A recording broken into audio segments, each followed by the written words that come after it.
Hello, আসসালামু আলাইকুম। আমি আর্কিটেক্ট মোহাম্মদ রাকিবুল ইসলাম। তো আপনারা স্ক্রিনে 6 তলা বিশিষ্ট একটি বিল্ডিংয়ের নান্দনিক 3D ভিউ দেখতে পাচ্ছেন। তো এই বিল্ডিংটি 5.5 শতক জায়গার উপরে অবস্থিত। এটি বিল্ডিংয়ের সামনের দিকের ডিজাইন। তো আমরা সারা বাংলাদেশেই বিল্ডিং ডিজাইন করে থাকি। তো আপনারা যদি আমাদের কাছ থেকে বিল্ডিং ডিজাইন করাতে চান তাহলে স্ক্রিনে দেওয়া নাম্বারে যোগাযোগ করতে পারেন। তো চলুন আমরা এই বিল্ডিংটির ফ্লোর প্ল্যানটি দেখে আসি।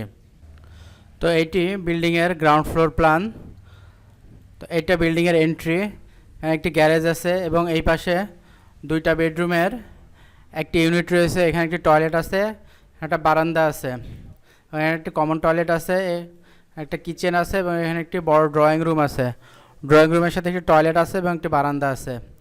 এবং দ্বিতীয় তলাতেও টিপিক্যাল বেডরুমের একটি ইউনিট। এখানেও সেম 2টা বেডরুম আছে, একটি অ্যাটাচ টয়লেট আছে, একটা বারান্দা আছে, একটি বড় ড্রয়িং রুম আছে, একটা বারান্দা আছে, ড্রয়িং রুমের সাথে একটি টয়লেট আছে, একটি বড় কিচেন আছে, একটি টয়লেট আছে এবং এখানে একটি ডাইনিং আছে। তো আপনারা যদি আমাদের কাছ থেকে এই ধরনের ডিজাইন ড্রয়িং করে নিতে চান তাহলে স্ক্রিনে দেওয়া নাম্বারে যোগাযোগ করুন। ধন্যবাদ সবাইকে। আসসালামু আলাইকুম।